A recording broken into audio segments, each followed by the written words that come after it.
What's up, good people? And we're back with Bedtime Stories, Grownup Edition. What You Owe Me, Part 7.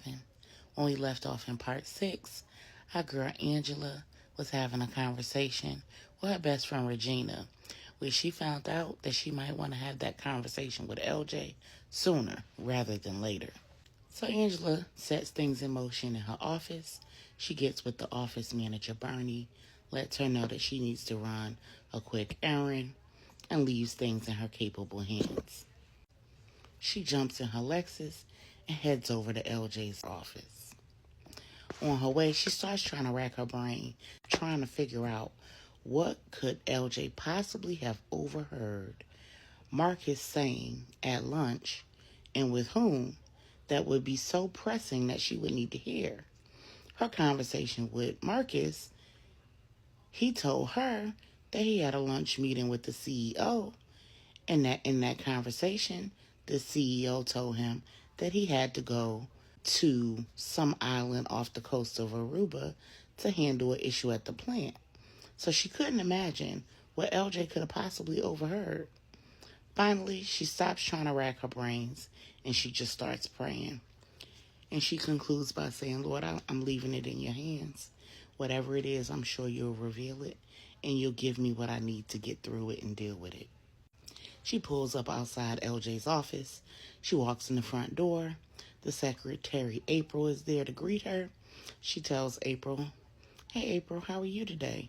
April says, oh, my goodness, Angela, long time no see. She says, yeah, I've been really busy. Haven't been on this side of town in a while. April says, yeah, I know. Is LJ expecting you? Angela says, well, he should be. And at that moment, LJ comes out the front door. What up, Shotty? Come on back. April says, well, I guess so. Angela says, right. LJ escorts her back to his office, shuts the door, and tells her to have a seat. Angela says, all right, LJ, what is this that I need to hear so bad that Regina ended up calling me about it?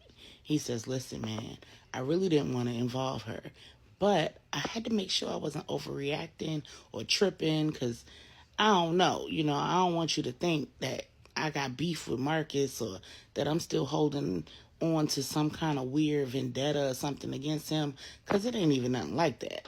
Honestly, when I walked into the Ritz-Carlton, I saw him sitting at a table. I was about to walk over and say hello to him, but then I saw this woman walk in. She had on this suit. Man, that skirt might have been like 3 or 4 inches long. She had on this jacket with this little shimmery shirt underneath with all the cleavage out. And I was like, who is that?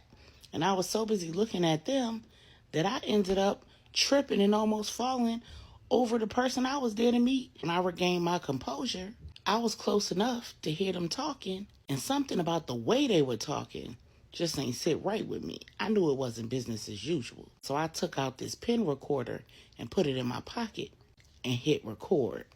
Angela said, what you mean something about the way they were talking? LJ said, listen, he was asking her something about a kid, and she was saying something about the kid missing him, and it just seemed strange. Angela said, and is all of that on the recording? He's like, nah, I started recording like shortly after that. Angela says, okay, we'll just play the recording.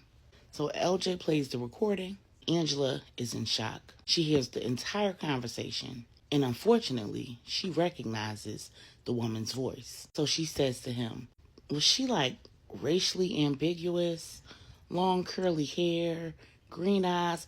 LJ's like, yep, that was her. Yep, thick to death, press out the hair. Angela's like, okay, all right, LJ, I know what she looks like. LJ says, but don't worry, Shotty, you still finer than her, though. She ain't got nothing on you. Angela says, that is so irrelevant right now. My husband told me that he was going on a business trip tomorrow. Now I'm hearing that he's going on a vacation with one of the chiefs at his office. LJ says, tomorrow? Angela says, yup. LJ says, wow. Angela starts crying. She says, I just don't know what to do. LJ says, listen, what do you want to do? Do you want to have a conversation with him? Do you want to confront him? You want me to give you a copy of the recording? You want to get a divorce lawyer? Like, whatever you trying to do, I got you, shawty. You know me and Regina got your back. We go back to the sandbox. We down like 4 flats. Angela says, I need to pray about it. I need to talk to my mother. I don't even know what I need right now. But I'm going to need some time to digest this. I'm going to need some time to figure out what to do. And at that moment, her phone rings. Angela checks the caller ID on her phone and realizes that the incoming call is from her IVF doctor's office. So she says to LJ, I'm going to need a moment. LJ says, I'll give you the room. He steps out and closes the door. Angela answers the phone. Hello? It's the doctor's nurse, and she says, Mrs. Washington? Angela says, yes, this is she. The nurse verifies her date of birth for HIPAA purposes, and then she proceeds to say, well, Mrs. Washington, we got some of your results back. We should have the rest of them back by tomorrow. But we don't want to communicate with you over the phone about those results. So we want you to keep your Thursday morning appointment. But when you come in, we will not be doing the IVF transfer. We're actually going to have you to meet with a specialist. I know that's not what you were expecting or what you wanted to hear, but please know that this is not bad news. We do have some things we need to discuss with you, and we look forward to seeing you on Thursday. And Angela says, what do you mean it's not bad news? How could it not be bad news? And the nurse says, I promise. Please just trust me. There's some things that we prefer to communicate in person just because it's best. So if you and your husband can be here on Thursday morning at your regularly scheduled appointment, Angela says, my husband's not going to be there. And the nurse says, do you have someone who can be with you? And Angela says, yes, I've already made arrangements for someone else to be with me. And the nurse says, well, that's great. As long as you're going to have somebody there with you, that will also be important. Again, like I said, it's not bad news. We look forward to seeing you on Thursday morning. Angela says, okay, thank you, and hangs up. Angela starts crying, and she starts crying out to God. Lord, what's happening right now? You promised me. You promised me. I don't understand. This is our last embryo. And now all of this is happening. Is this why the transfer is being canceled? Because my husband's having an affair? Is this a sign that I should get a divorce? Like, what is it that you want me to do, Lord? LJ knocks on his office door, and Angela says, come in.